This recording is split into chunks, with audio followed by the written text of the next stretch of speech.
անվտանգության և կաշառակերության դեմ պայքարի հիմնադրույթ է։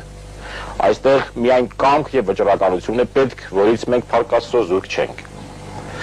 Եվ վերջապես երկրի զարգացման սահմանադրական, կայուն, անցնցում ընթացքի ապահովումը, սերունդների, ավանդույթների հաջորդայնությունը, շարունակելիության դրույթը մեր հավատո հանգանակն է։ Այո, զարգացման եվրոպական ուղի, այո, ժողովրդավարություն, բայց ոչ ամենաթողություն։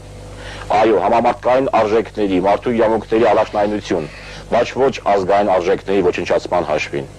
Ոչ բռնության և անբարոյականության պրոպագանդա։ Պետականության բացակայության պայմաններում հարյուրամյակներ շարունակ մեր ամուր ընտանիքներն են պաշտպանել հայերիս գոյությունն ու ինքնությունը։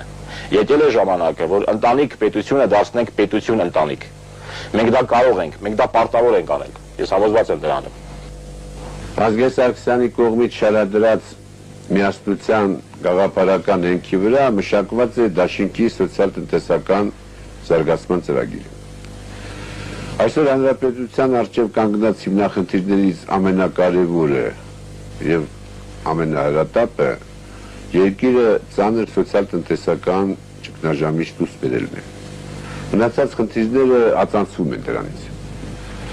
Միասնություն դաշինքը որպես տնտեսական քաղաքականության գլխավոր նպատակ դիտում է ժողովրդի կենսամակարդակի բարձրացումը։ Միասնություն դաշինքը կառաջարկի մի ամբողջ շարք օրենքներ ընդունել, ուղղված երկրի տնտեսության աշխուժացման, արտադրության ծավալների աճի ապահովմանը։ Միասնությունը գտնում է, որ պետք է մշակվի և իրականացվի աշխատատեղերի ստեղծման պետական, կրկնում եմ, պետական կոնկրետ ծրագիր։ Սա պետք է դառնա համազգային խնդիր։ Հատուկ ուշադրություն պետք է դարձվի երիտասարդության զբաղվածության խնդրին։ Արդյունաբերության բնագավառում մեր առաջնահերթ խնդիրն է պետական մակարդակով մշակել և իրականացնել միջոցառումներ չաշխատող ձեռնարկությունների վերագործարկման, դրանց տեխնիկական վերազինման համար։ Պետությունը պետք է օգնի ձեռնարկություններին հին շուկաների վերականգնման, որ պետք է վերականգնվեն այդ շուկաները անպայման պետության օգնությամբ, և